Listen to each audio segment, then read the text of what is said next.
The Darkest Dungeon is a roguelike turn-based RPG that can teach us so much about how our environment impacts our mental health. Set in a gothic wasteland, we see abominations so grotesque that they eat away at our psyche.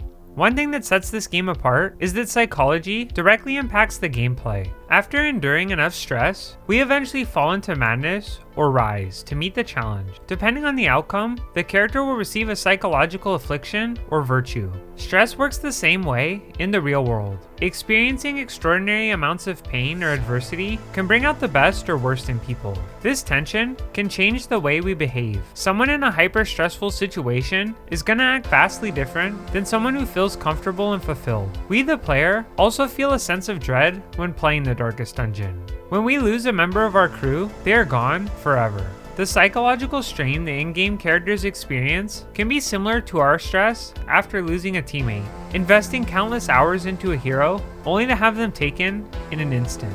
Difficulty also ties in perfectly with the psychological theming. This game is hard as hell, but life's problems are barely easy. Through playing, we get a better understanding of how challenging mental health battles can be. This splendid piece of media perfectly combines gameplay, psychology, and difficulty to make an otherworldly gaming experience. So today, I wanted to break down the psychology in the Darkest Dungeon. I'm Very. If you enjoy this content, maybe like and share with your friends. Also, don't forget to hit that sub button and notification bell so you'll always see my latest content. In the narrative, vile creatures escape the deep and launch an all-out attack. Heroes are tasked with protecting the hamlet from this ever-looming threat. When these brave warriors face evil incarnate, they incur large amounts of stress. In psychology, experiencing anxiety or dread creates a physiological reaction in the body. We produce cortisol, which is a stress hormone. Our bodies then experience a state of tenseness similar to when we go into fight or flight.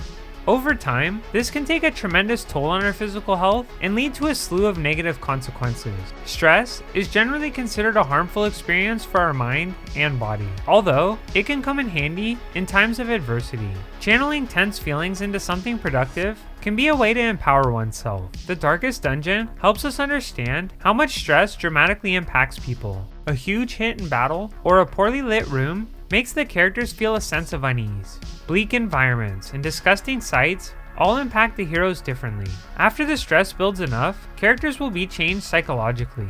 Heroes will either receive an affliction or virtue. Someone who gets overwhelmed mentally may become paranoid. This makes the person act differently than they normally would. They might decline food or aid because they can't trust that it's safe. Abuse victims in real life can elicit similar patterns of behavior. They might not trust people in general or the food being given to them. Virtues also work in a similar fashion. In times of conflict, someone might take initiative and focus for the sake of others, or remain stalwart in the face of adversity. The way the Darkest Dungeon intertwines psychology into its world is incredible, but the game doesn't stop here. One thing I never anticipated when playing was that the mental health of one hero can influence another. While this might not sound like a big deal, it's such an important sentiment that is often missed in media. The way we feel and interpret reality can change those around us. When someone's suffering from severe mental health issues, it can be genuinely distressing to others, but the inverse is also true. When someone stands up to their fears, it can inspire others to do the same.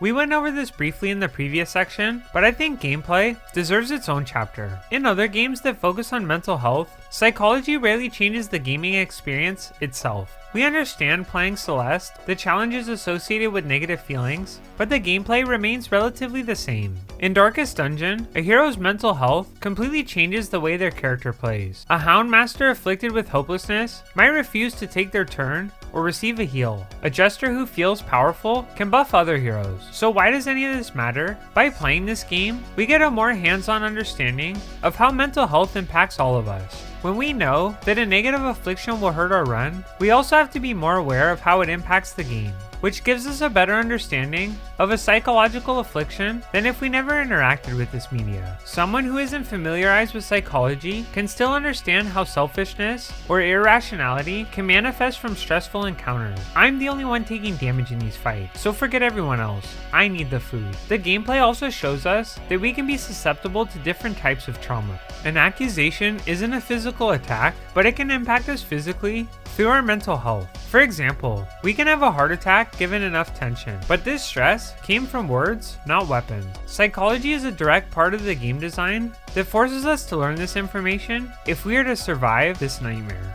While Darkest Dungeon excels in its psychological elements, there are so many other things to love about this game. The art is beautiful and has a very unique style. Characters look stunning. Everything feels visually distinct. Enemies' designs showcase the style and flair of the art direction. Even surrounding environments have a surprising amount of detail. Sound design also adds so many layers to this game. The ambient tranquility of a nearby swamp. The echoing emptiness of a dilapidated tomb. Difficulty also elevates the Darkest Dungeon to new heights. Losing an ally can be jarring, but it makes us invest more into each hero. When my level 2 Vestal dies, so does all the progress I put into that character. The challenge of this game also creates an out-of-body experience through gaming. In a way, we can almost have an empathetic experience with the heroes in this game. When they lose a member of the crew, it negatively impacts their mental health, similar to our own. This concludes my short breakdown of the Darkest Dungeon. Thanks for checking out this video. I can't recommend this game enough for those who love psychology in video games or turn-based RPGs in general. I always stress the educational value of the media we consume. This gem can teach us so much about how our environment and allies impact our mental health and perceptions of reality. Let me know down in the comments, what did the Darkest Dungeon teach you about psychology? How did this game impact your mental health? I'd love to hear from you.